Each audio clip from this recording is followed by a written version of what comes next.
Nigeria Hydrological Services Agency warns of more flooding in 12 states. British Member of Parliament advocacy group protest outside Nigerian embassy in London for Sharibu's release. In international news, Japan quake death toll rises to 16 as rescuers dig through landslides. And in sports, Nigeria's Golden Eagles crush Ivory Coast in Under-17 Africa Cup of Nations qualifier.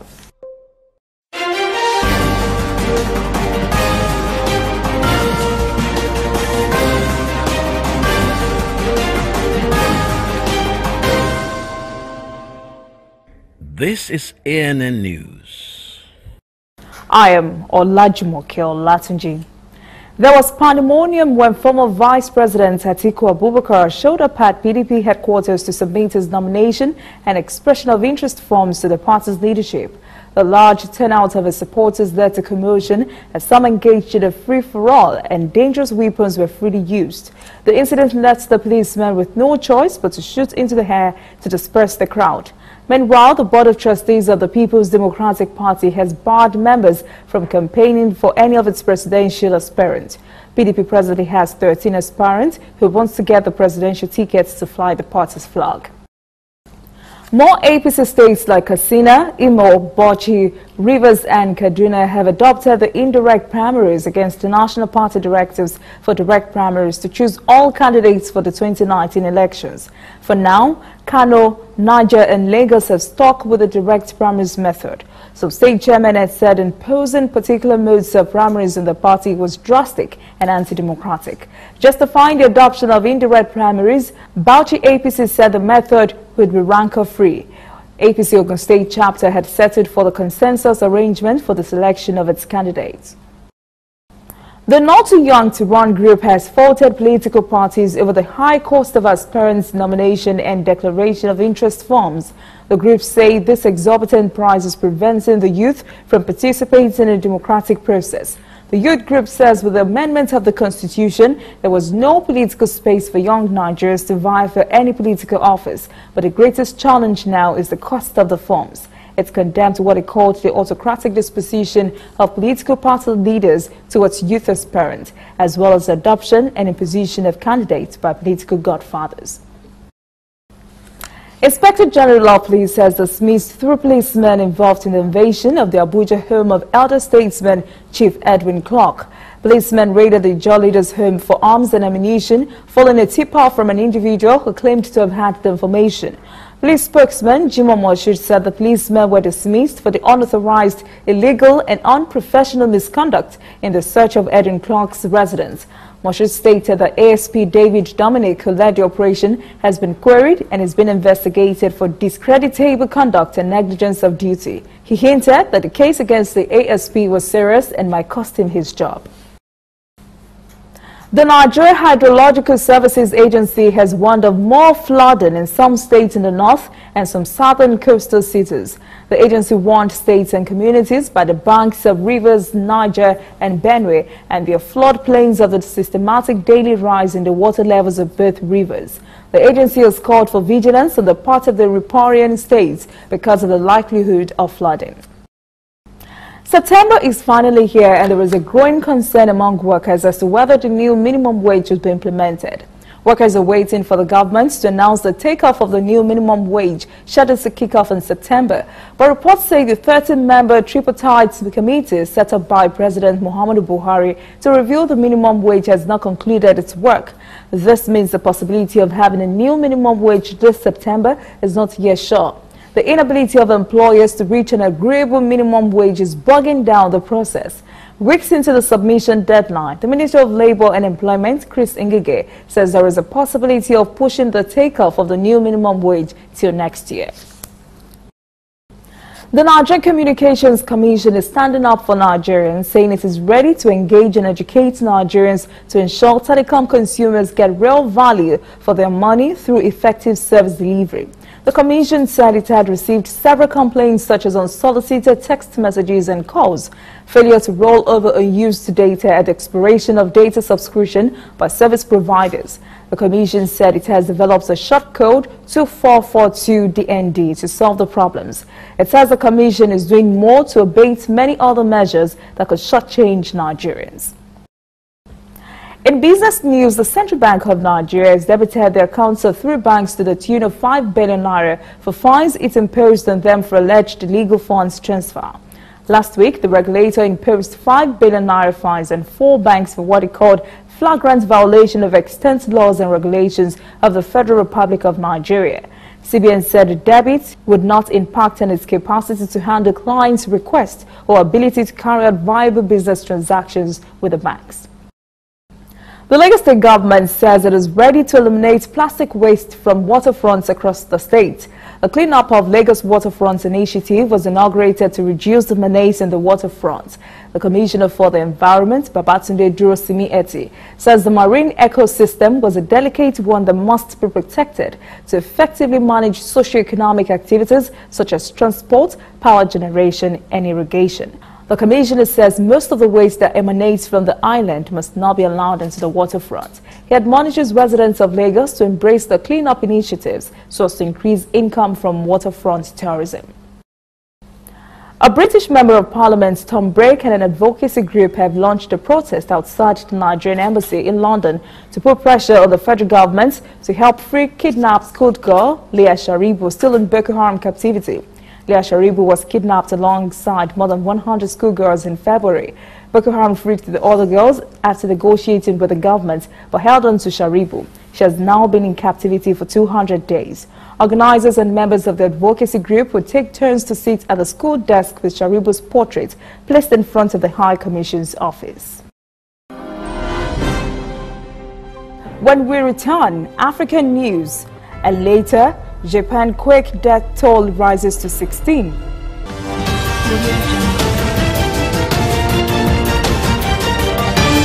You are watching ANN.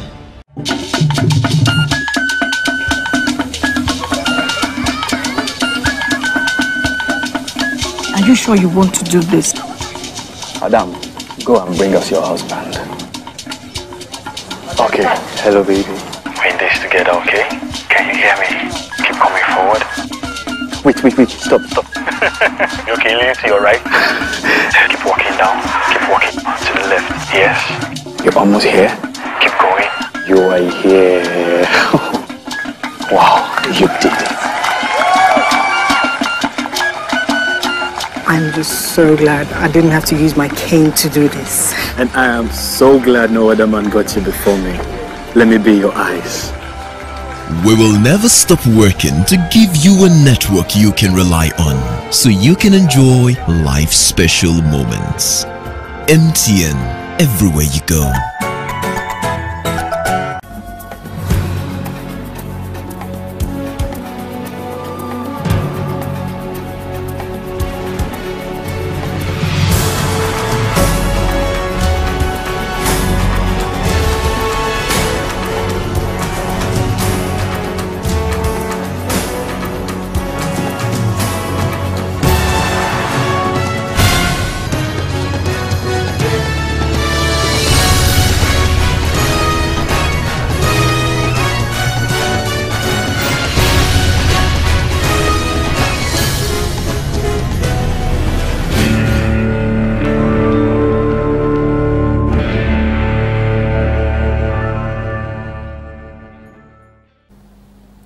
Welcome back. This is ANN News. In African news, Zimbabwe's health authorities have confirmed an outbreak of cholera in the capital Harare has claimed the life of at least one person. 4 other deaths are being investigated. Officials are trying to find the source of the outbreak, which is currently limited to 2 suburbs. More than 30 persons with symptoms, including vomiting and diarrhea, which are typical of cholera, have been treated in hospital. At most 100,000 people were infected with cholera in Zimbabwe 10 years ago, and at least 4,000 people died in the outbreak. The African Union, through the Africa Centers for Disease Control and Prevention, has conducted a pre-deployment orientation and preparation training workshop for healthcare workers to be deployed to North Kivu and Ituri in the Democratic Republic of the Congo to help international efforts in fighting the current outbreak of the Ebola virus disease. 15 veteran Congolese health workers has joined a contingent of 20 that left Kinshasa for the affected zones. Meanwhile, the Health Ministry said on Thursday death toll from an outbreak of Ebola in eastern DR Congo has risen to 88 and has spread to the commercial hub center of Butembo, home to about 1 million people.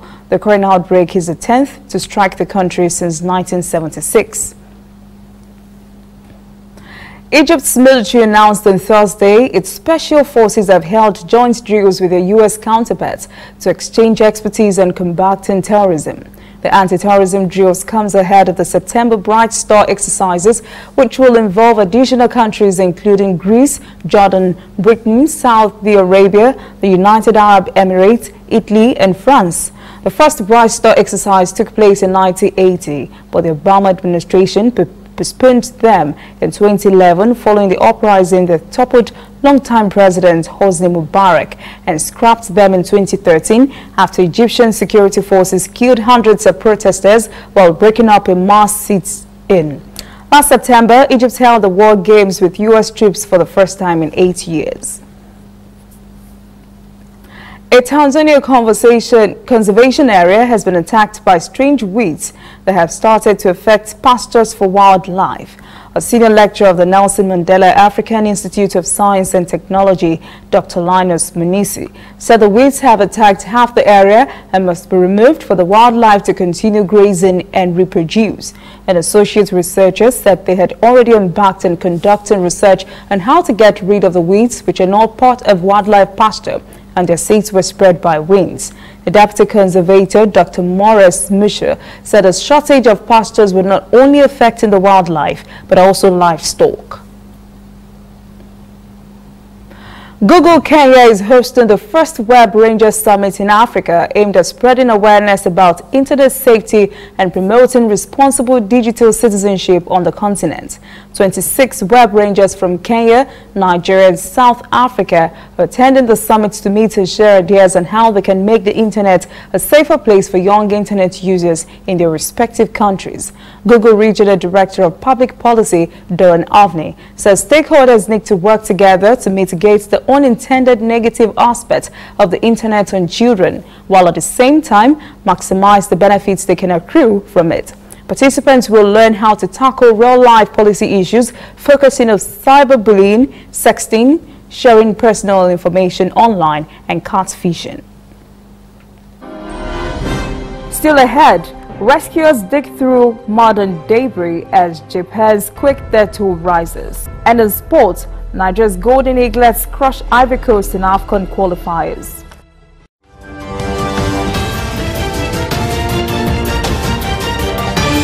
You are watching ANN.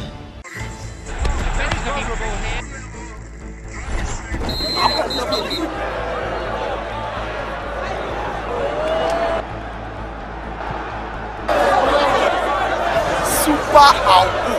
MTN gives 2,000% bonus for reactivating your MTN SIM.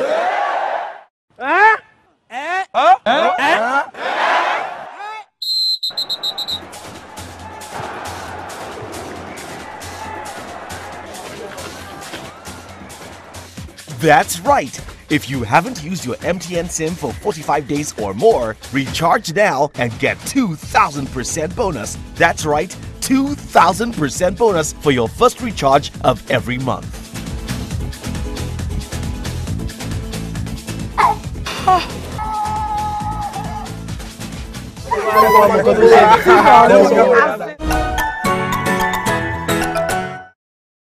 While the world sleeps, ANN News stays awake. News takes no time off. We are awake so you can sleep.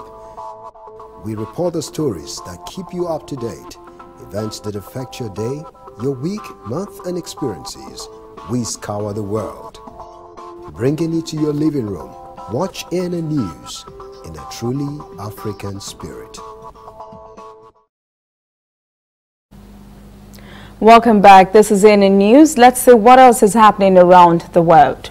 The death toll has risen to 18 in an earthquake that rocked Japan's northernmost main island of Hokkaido on Friday. 2,000 people remain unaccounted for in a small town after an entire mountainside collapsed on their homes. Rescuers were using search dogs, backhoes and shovels as they dug through tons of mud and debris from the landslides triggered by the magnitude 6.7 quake that struck before dawn on Thursday. There were no reports of survivors being pulled from their crushed homes in the outskirts of the town of Atsuma, not far from the quake's epicenter, after a day of digging. Japan has had a string of natural disasters in recent months. South Korea's President Moon Jae-in says is pushing for irrevocable progress on efforts to denuclearize North Korea by the end of this year. The president sent a group of top officials to Pyongyang this week to help resolve a stalemate over nuclear diplomacy. His own voice reports North Korean leader Kim Jong-un has reaffirmed his commitment to nuclear-free Korean peninsula, though he expressed frustration over outside skepticism about his sincerity. Jae-in says he wants to see a declaration made within this year, ending the 1950-53 Korean War as part of trust-building measures among concerned countries. North and South Korea are still technically at war. The new U.S. envoy for Syria, Jim Jeffrey, says there is enough proof that Syrian government forces are preparing to use chemical weapons in Idlib, a city in the country's northwestern part. Jeffrey said an anticipated offensive against the last major rebel-held area would be a reckless escalation, but the Syrian government has repeatedly denied ever using chemical weapons. Russian planes have bombed rebel areas in the northwestern region as troops assemble for the expected offensive. This comes on the heels of a Friday's summit in Iran between Iranian and Russian leaders, both of whom support Syrian President Bashar al-Assad, and Turkey, which has backed some rebel factions. Meanwhile, a Syrian analyst, Sarkis Kazalgian, has said that the U.S. and its allies are hiding behind an alleged chemical weapons used in Syria's Idlib province as an old political excuse for missile strikes against Syrian government facilities. An American expert, Mark Ross, has said that the possible imposition of additional tariffs by the United States on $200 billion worth of imported Chinese goods seems to be used as a political campaign issue by President Donald Trump. Congressional midterm elections are held in the U.S. every 4 years in November, near the midpoint of the president's 4-year term in office. Ross says it wouldn't be surprising if Trump goes to campaign around the country in the next few days, mentioning the tariffs. He also expressed concerns over the tariff and its economic impact. Here in the U.S., we're about 60 days away from a midterm election. Clearly, President Trump wants to use this as a campaign issue. It wouldn't be surprising as he goes to campaign in Montana and North Dakota that he mentions this over the next few days. I think how the Chinese respond, I mean, clearly their economy is slowing a bit. You know, do they deleverage or lower the price of the RMB? Could we see that as a response? And then a bigger issue, frankly, is where do we go from here? Global supply chains had been fashioned over the last few decades. I mean, the biggest problem, as Jessica alluded to, is that these are global supply chains that have been fashioned over the last few decades, and simply applying tariffs doesn't mean you're going to switch manufacturing quickly in or out of China or into other markets. This is a bigger issue. So the fact that the administration in some ways is putting America on a war footing without really going to the public and saying, hey, this is what our plan is kind of disturbing.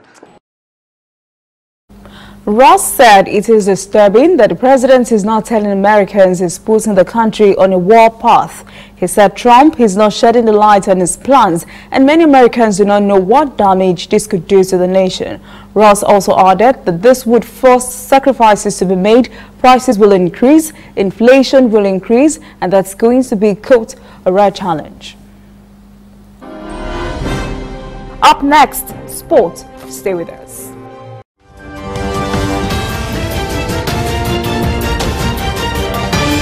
You are watching ANN. If you know fit go internet or follow for Twitter, you know fit snap photo send or get it photo send. Now because you dey use Palasa, your phone no dey answer. See me see wahala. My brother, go get smartphone, yeah. Go get Palasa phone. Phone wey no go for your hand, Salafi. Drop that Malasapo. No be correct money. Drop that Malasapo. Upgrade to a smartphone today and get double data for 6 months on any MTN data bundle you buy. Simply purchase a smartphone from any store, anywhere in Nigeria, or bring your current smartphone from any network. Insert your MTN SIM card to start enjoying your double data bonus. Offer is open to all new and existing MTN subscribers. Join the largest smartphone movement today. Make it up for your hand.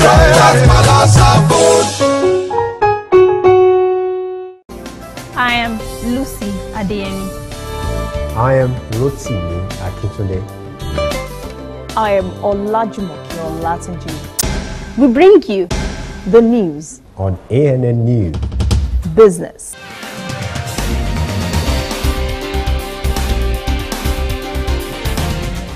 Politics.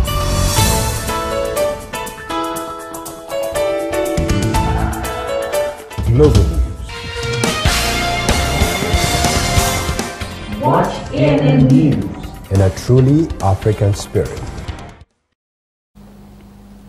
Welcome back. This is ANN News. In sport, Nigeria's Golden Eaglets are back on track in their quest to qualify for the Under-17 Africa Cup of Nations next year in Tanzania. They recorded a 5-1 victory over Ivory Coast on Thursday. The Eaglets lost their opening game narrowly to Burkina Faso in the WAFO Under-17B series and will now wait till the weekend when Burkina Faso tackle Ivory Coast to know their fate in the group. Nigeria was absent at the last Under-17 Africa Cup of Nations. By extension, it also missed the last Under-17 World Cup held in India. They hope to stage a return in next year's edition in Peru. Ghana international Solomon Asante has been named United Soccer League Player of the Month for August, following his impressive display for Phoenix Rising FC. The former TP Mazembe winger has been a key player for the Arizona-based side since joining last year. Asante has enjoyed a stellar month in August where he scored 6 goals for Rising FC to help keep the side strong in the race for first place in USL's Western Conference. Asante became best player for August by beating off competition from Jose Barrio of OKC Energy FC, Thomas Enesvozen of Orange County FC, Cameroon Lancaster of Louisville City FC, and Nashville FC Matt Pickens. The former Barracombe Chelsea star has netted 13 goals and 26 appearances for the outfit owned by Didier Drogba. Congratulations to him, and that's where we will leave this evening on ANN News. Thank you for joining us. For details on this and other stories, visit our website, annafrica.net. Conversation continues on our social media platforms, Twitter, Instagram, and Facebook at ANN Africa TV. I am Olajumoke Olatunji. Have a great weekend.